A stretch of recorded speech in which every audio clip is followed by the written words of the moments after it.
బెలనోపాస్థైటిస్ అంటే ఏంటి? ఈ బెలనోపాస్థైటిస్‌కి, బెలనైటిస్‌కి మనం డిఫరెన్స్ తెలుసుకుందాం. సో, బెలనైటిస్ అంటే ఏంటి? అంగం యొక్క ముందలున్న చర్మము ఎప్పుడైతే డయాబెటిస్ అటాక్ అయ్యిందో, అక్కడున్న చర్మము చిట్లిపోవడము, కుళ్ళిపోయినట్టుగా వాసన రావడము, ఇచ్చింగ్ దురదలు రావడము, షైనీగా, స్మూత్‌గా అయిపోవడము, ఒక పింకిష్ వైట్ కలర్‌గా మారిపోవడము, విపరీతమైన మంట, నొప్పి ఉండడం, ఇవన్నీ మనం బెలనైటిస్‌గా గుర్తుపడతాం. సో, ఈ బెలనైటిస్ అనేది డయాబెటిస్‌లో వస్తుంటది. ఎప్పుడైతే మనకు ఆ స్కిన్ ఇన్‌ఫ్లమేషన్‌కి లోనైపోయి, ఈ చెప్పిన సింప్టమ్స్ అన్ని మనం నెగ్లెక్ట్ చేస్తే ఆ ఇన్ఫ్లమేషన్ స్లోగా గ్లాండ్స్‌కి కూడా పాకడం జరుగుతుంది. అంటే గ్లాండ్స్ అంటే లోపలున్న హెడ్ భాగం. ఆ హెడ్ భాగానికి ఒక్కసారి పాకే వరకు ఏమవుతుందంటే ఆ హెడ్ భాగం కూడా ఎర్రగా అయిపోతూ ఉంటుంది. అప్పుడప్పుడు చిన్న చిన్న పుండ్లు అల్సర్స్‌గా ఫార్మ్ అయితూ ఉంటుంది. ఆ లోపలంతా జిగురు వైట్ కలర్ జిగురు లాంటిది వస్తుంటుంది. ఒక రకమైన ఫౌల్ స్మెల్ వస్తుంటుంది. ఆ జిగురు, ఆ యూరిన్ లేకుంటే స్పెర్మ్ అవన్నీ లోపల కలెక్ట్ అయిపోవడం వల్ల స్లోగా అక్కడ ఆ తేమ అనేది డెవలప్ అయిపోయి ఫంగల్ ఇన్ఫెక్షన్స్ రావడం వల్ల అక్కడున్న చర్మము, ఆ గ్లాండ్స్ మొత్తం అతుక్కోవడం స్టార్ట్ అవుతుంది.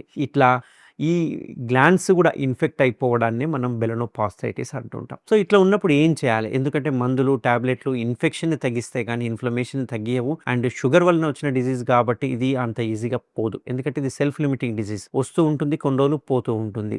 వచ్చిపోయినప్పుడల్లా ఆ చర్మం చూస్తే గనక దగ్గరికి అయిపోతూ ఉంటుంది. అంటే ఆ క్వాలిటీ, ఆ ఎలాస్టిసిటీ లాస్ అయిపోతుంది. సో, ఇట్లాంటి వాళ్ళు ఏం చేయాలంటే ఇమ్మీడియేట్‌గా షుగర్ అటాక్ అయినా, షుగర్ అటాక్ అయిన తర్వాత ఈ సింప్టమ్స్ వచ్చినా ఇమ్మీడియేట్‌గా ఆ ముందరున్న చర్మాన్ని తీసేసేయాలి. సో, ఈ తీసే మెథడ్ ఏదైతే ఉందో మనం ట్రీట్మెంట్ రేంజ్ హాస్పిటల్‌లో చేసే లేటెస్ట్ సర్జరీ ఏదైతే ఉందో స్టాప్లర్ సర్కంసిషన్ దాన్ని మనం కేఎస్ఆర్ అనే బ్రాండెడ్ స్టాప్లర్‌తో చేస్తున్నాం. ఈ కేఎస్ఆర్ బ్రాండెడ్ స్టాప్లర్‌తో ఏమవుతుంది అంటే మనము ఒకటేసారి కటింగ్‌తో పాటు పిన్స్ కూడా సేమ్ టైమ్‌లో పడతాయి కాబట్టి ఎటువంటి పెయిన్ ఉండదు. జస్ట్ 5-10 మినిట్స్‌లో సర్జరీ అయిపోతుంది. హాఫ్ అన్ అవర్‌లో డిశ్చార్జ్ చేయడం జరుగుతుంది. సో, మన మత్తు కూడా పెనిస్‌కి మనం చుట్టుపక్కలే ఇస్తాం కాబట్టి ఎటువంటి అడ్మిషన్ లేవు. ఇది complete day care surgery. So, 10 మినిట్స్‌లో సర్జరీ అయిపోయిన వెంటనే హాఫ్ అన్ అవర్ అబ్జర్వేషన్ చేసుకొని వితిన్ 1 అవర్‌లో డిశ్చార్జ్ చేయడం జరుగుతుందన్నట్టు. సో, ఇక్కడ మీరు చేయాల్సినవి 3 పాయింట్లు. ఒకటి, మనం పిన్నులు కొట్టిన ఏరియాలో క్లీన్‌గా పెట్టుకోవాలి, శుభ్రంగా పెట్టుకోవాలి. మేము ఒక సోప్ ఇస్తాము. ఆ సోప్‌తో శుభ్రంగా వాష్ చేసుకుంటూ ఉండాలి ఫ్రీక్వెంట్‌గా. అండ్ రెండో ముఖ్యమైన ఇంపార్టెంట్ ఏంటి అంటే ఎటువంటి పరిస్థితుల్లో కూడా ఎరెక్షన్ అవ్వకుండా చూసుకోవాలి. అండ్ మూడో ఇంపార్టెంట్,